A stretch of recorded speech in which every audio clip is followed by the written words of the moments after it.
Okay, you guys, I'm sorry. I know you're probably expecting another episode of Smart Talks, which is wonderful and all, but I just can't go any further without a moment of honesty. Is that okay? Are you guys okay with that?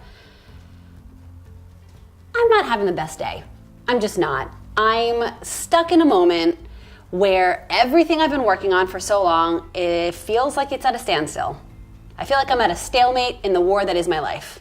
And that everything I've been working on, this documentary, just progressing in life, being able to pay my bills, like it's such a process.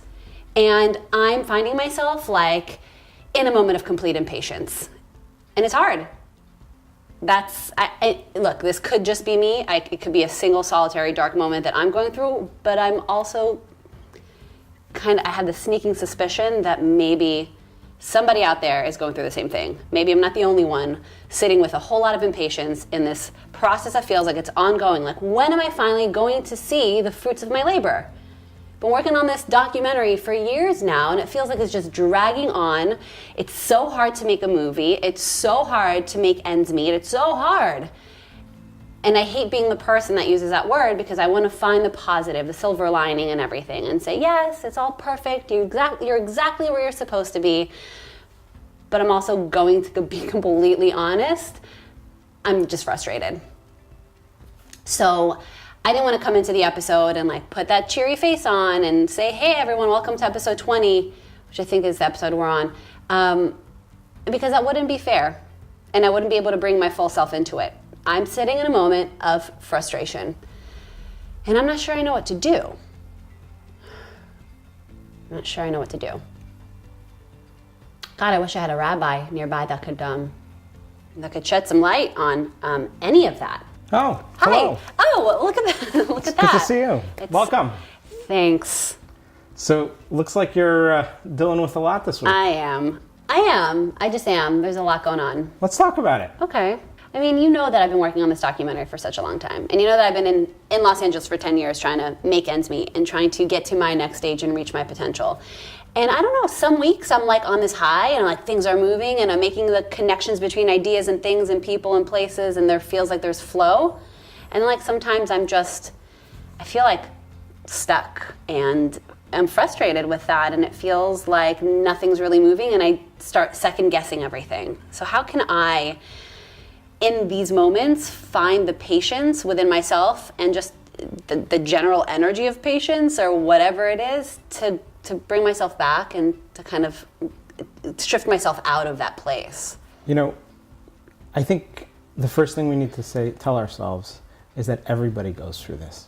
Okay. It's not your problems are unique to you, but we all go through challenges. We all have frustrations. We all have sort of places we want to be in our careers, in our lives, and we all struggle with it. Okay. The real question we need to ask ourselves is, how do we deal with it? How do we build patience? How do we build a context to our conversation with ourselves so that we can better understand that we're doing the best we can do? Okay. So how do we do that? And also, how do I know that I am doing the best I can do? And this is where I get tough on myself and I go, well, maybe I'd be farther along if I didn't waste 3 years of my life doing that thing or working at this job. And then, you start living in that retrospective space of regret and fear that maybe it's too late. And all of those things kind of pile up as well. God, I'm making this really dark, but it's how it feels in the moment. That's a great question. I think, I was recently walking out of shul, and they have a video playing of the Lubavitcher Rebbe. It's actually interviews of people who share their own personal experiences and their advice that they received from the Lubavitcher Rebbe. Oh. And there's this famous artist whose name is Michal Mochnik, and he recounted on this video how when he first got into doing Judaic art, he was a student and he wasn't sure if this was the career path that he was meant for him. Mm-hmm. And so he had all these different opportunities, whether he should do children's books, whether he should do art pieces, where should he focus his energy? And so he asked Lubavitcher Rebbe for advice. Over the years, the Rebbe encouraged him to get into art and Judaic art and children's books and all these different things. One time, the artist Michal Mochnik wrote into the Rebbe and said, I go to these art shows and I'm full of anxiety. I don't know whether my art will sell. I don't know whether it will be successful. I don't know whether I'll be able to provide for my family. What is your advice? What should I meditate on to help myself calm down and relax so that I can have the patience and bring in the people and explain the art and really be present in that moment? Yeah. And the Rebbe said that you should contemplate on divine providence. Yeah.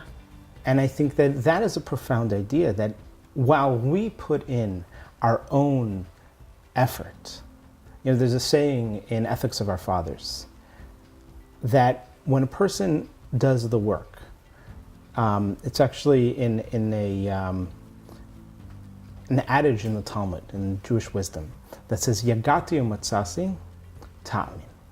Someone says, I didn't do the work, but I was successful, don't believe them. If someone says, I did the work, but I was not successful, don't believe them. But if someone says, I did the work and I was successful, then you should believe them. So we, in our roles, in our lives, need to put in our most effort. And then we know that we have a partner in God who with divine providence will help us be successful. And when we meditate on that idea, it helps ourselves calm down, relax, let go a little bit of what is outside of our own control and know that we are doing our best. I think also in that, and I think that is really helpful, and for people who don't understand divine providence, which I'm still kind of in the journey to understand more and more, it is that bit of letting go, and I wonder, how much do we let go? And I know that's a personal thing to really check with yourself. Are you doing the most that you can do? And at what points can you just let go and not shame yourself for not doing more? What is that line? Well, I think for each person it's different. I think by really tasking oneself to reflect at the end of the week and look, okay, did I accomplish more? What could I have done better? Yes, we all goof off every once in a while, but sometimes we need to take some self-vacation in the sense that for some people it's some time in the study, some prayer. Some people it's just going out to exercise. But that time that we do to relax is not, like we talked in the past, it's not a negation of your activities, but it's an investment in your activities. So having that balance, we think that you have entrepreneurs who, when they're starting up their new business, they're go, go, go, work 24 hours, just get it in so that they can hustle and be successful. When we have anxiety, when we feel that impatience within ourselves, what it is a message from our body, a message from our mind telling us that we need to slow down. We need to relax. We need to take a step back. And I think that is really a core component, that our body has the messages and it's telling us what to do. Interesting. This just made me think of something my mom said to me, which is maybe me just finally taking her advice through somebody else. She'll be very happy about this. She said, I had a slump, and I love when she shares with me so openly about her moments because it helps normalize it for me. She was like, I was having a moment of anxiety and kind of a slump of getting down on myself and hard on myself in the process. It must be genetic. And she said, I realized that I was in this mode of expectations.